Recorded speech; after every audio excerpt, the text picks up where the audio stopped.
ಮಾಜಿ ವಿದ್ಯಾರ್ಥಿಗಳಿಂದ ನೋಟ್ಬುಕ್ಗಳ ವಿತರಣೆ ಮಾಡಿ ನ್ಯೂ ಸೆಕೆಂಡರಿ ಸ್ಕೂಲ್ ಬೋಜ ಶಾಲೆಯಲ್ಲಿ ವ್ಯಾಸಂಗ ಮಾಡುತ್ತಿರುವ ವಿದ್ಯಾರ್ಥಿಗಳಿಗೆ ಸಹಾಯ ಮಾಡಲಾಯಿತು.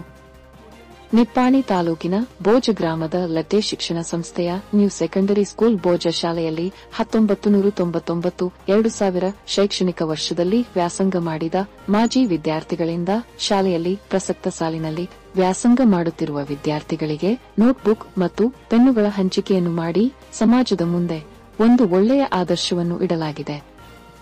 ನ್ಯೂ ಸೆಕೆಂಡರಿ ಸ್ಕೂಲ್ ಬೋಜ ಶಾಲೆಯಲ್ಲಿ ವ್ಯಾಸಂಗ ಮಾಡುತ್ತಿರುವ ವಿದ್ಯಾರ್ಥಿಗಳಿಗೆ ಶೈಕ್ಷಣಿಕ ಸಾಹಿತ್ಯಗಳನ್ನು ಹಂಚಿಕೆ ಮಾಡಿ ವಿದ್ಯಾರ್ಥಿಗಳಿಗೆ ಶೈಕ್ಷಣಿಕ ದೃಷ್ಟಿಯಿಂದ ಸಹಾಯ ಮಾಡಲು ಮುಂದಾದ ಮಾಜಿ ವಿದ್ಯಾರ್ಥಿಗಳಿಗೆ ವಿತರಣಾ ಸಮಾರಂಭದಲ್ಲಿ ಉಪಸ್ಥಿತ ಶಾಲೆಯ ಪ್ರಮುಖ ಗುರುಗಳು ಶ್ರೀ ಶೀತಲ್ ಪಾಟೀಲ ಸರ್ ಜೊತೆಗೆ ಶಾಲಾ ಆಡಳಿತ ಮಂಡಳಿ, ಶಿಕ್ಷಕವೃಂದ, ಸಹಶಿಕ್ಷಕರು, ಸಿಬ್ಬಂದಿ ವರ್ಗ ಮತ್ತು ಶಾಲಾ ವಿದ್ಯಾರ್ಥಿಗಳಿಂದ ಹೃದಯಪೂರ್ವಕ ಅಭಿನಂದನೆಗಳನ್ನು ಸಲ್ಲಿಸಲಾಯಿತು. ಸಮಾಜ ಕಾರ್ಯ ನ್ಯೂಸ್ಗಾಗಿ ಬೋಜದಿಂದ ಸಂಪಾದಕರು ಸಂದೀಪ್ ಕುರುಂದವಾಡೆ.